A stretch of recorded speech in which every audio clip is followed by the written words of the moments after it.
तर रामजन्मभूमी मंदिराच्या अभिषेक कार्यक्रमासाठी उत्साह संपूर्ण देशभरात दिसतोय।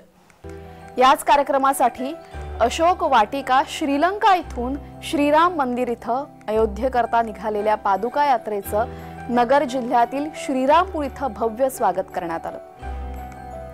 22 जानेवारी 2024 रोजी अयोध्या इथं रामजन्मभूमी मंदिराचा भव्य अभिषेक सोहळा होणार आहे। या दैदिप्यमान सोहळ्याकरता रावणाने सीता मातेस लंकेच्या अशोक वाटिकेत ठेवले होते। या ठिकाणाहून वनवासादरम्यान जिथून श्रीराम गेले होते त्या मार्गाने माता सीता आणि प्रभू श्रीरामांच्या पादुका यात्रेमध्ये 15 डिसेंबर पासून याची सुरुवात झालेली आहे। आज ही पादुका यात्रा अहमदनगर जिल्ह्यातील श्रीरामपूर शहरात दाखल झाली। यावेळेस राष्ट्रीय श्रीराम संघ तसेच विविध हिंदुत्ववादी संघटनांच्या वतीने भव्य स्वागत करण्यात आलं। 38 दिवसांच्या प्रवासानंतर ही पादुका यात्रा अयोध्येमध्ये पोहोचणार आहे।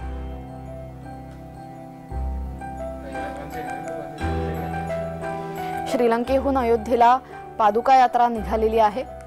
38 दिवसांचा प्रवास करून ही यात्रा अयोध्येमध्ये रामजन्मभूमी सोहळ्यासाठी पोहोचणार आहे।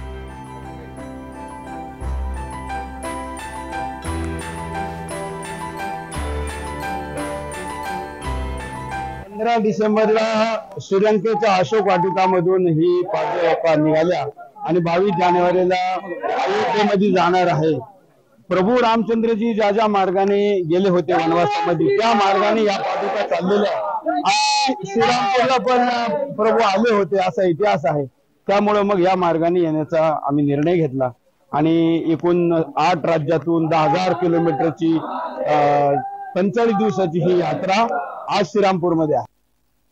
श्रीलंकेमधून अशोका वाटिका जी प्रभू श्रीरामाच्या पादुका घेऊन आज सुरेश चव्हाणकेजी व प्रदोष चव्हाणकेजी आज श्रीरामपूर नगरीमध्ये दाखल झाले होते।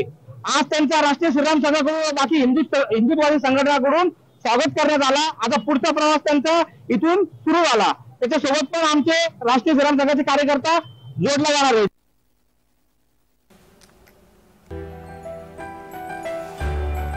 रामलल्लांच्या प्राणप्रतिष्ठेला या पादुका आता निघालेल्या आहेत। श्रीलंकेहून अशोक वाटिकेतून या पादुका अयोध्येपर्यंत जाणार आहेत।